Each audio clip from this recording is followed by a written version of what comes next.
The Croatia national men's team are currently at number 10 in the ranking and Chelsea is currently 9th. But the main question here is that the reason I am saying a crazy thing like that? Am I crazy? No, to start with, even this comparison is not valid as Croatia is 10th among 210 countries whereas Chelsea is 9th among 20 teams. So, what's the best of this statement? Before that, if you like this video by the end, please dump a like and subscribe to our channel. Let's start.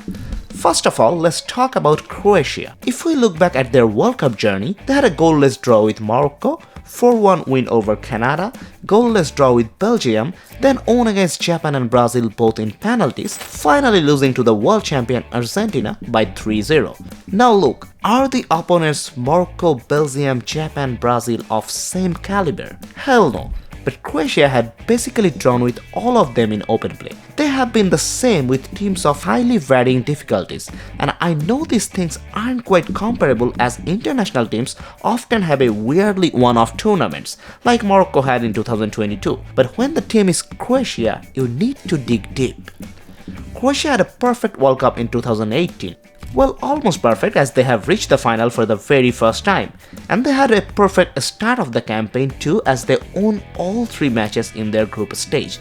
Now going to the knockout stages, they again played like Croatia and drew with both Denmark and Russia before winning both of the game in penalties. And then they won against England in semi-final to eventually lose the final versus France.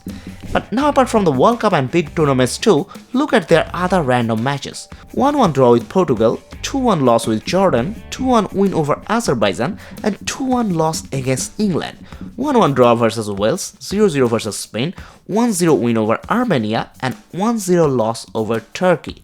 They're just not random, they're super random, and behind that, there's one thing that I have noticed for this Croatia team for the last 7-8 years. That is, they always play to the ability of their opponents. If they play with Japan, it feels like they are a similar strength team like Japan. If they play with Brazil, it feels like they are as strong as Brazil. If they play with Azerbaijan, well, they give the vibe that they are just a team of that same level. That's so hilarious, especially for a team who are the semi-finalists and finalists of the last 2 World Cups. And then I saw a post, a prediction about Chelsea versus Arsenal, where they wrote this: Chelsea are inconsistent and should not pose Arsenal a real threat, but they tend to play to the level of their opposition, which could be dangerous.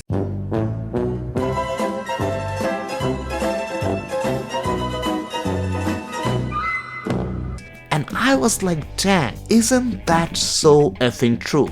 And isn't that Croatia too? Just look at Chelsea's games and results this season. They have drawn with the best team in the world, Manchester City, twice this season, 4-4 and 1-1, in home and away respectively, and then they drew with 90th place, almost sure to be relegated side Burnley, where Burnley were playing with 10 men for more than half time. They have lost at home with teams like Wolves and Brentford, and then won away games against Spurs and Aston Villa. They just won 4-3 against Manchester United, scoring twice in 100 and 101 minutes, and then conceded in 93 minutes to finish the match as a draw with 20th place Sheffield United. Moreover, all the games they played or drew or lost, apart from 1-2 very exceptional cases, they played exactly on the level of the team they are playing against, which is such a Croatia move. The only thing that makes Croatia such a good international team and Chelsea such a shitty club at this moment is this approach is only useful in a knockout-based tournament, not in league at all. That's why Chelsea did pretty well in the Carabao Cup, reached the final, and are still doing okay in the FA Cup. I hope after watching this video you got my point, why I am saying such a crazy thing like this. Is Chelsea actually the new Croatia? Thanks for watching this video. Please consider liking this video and subscribing to our channel for more football related content like this.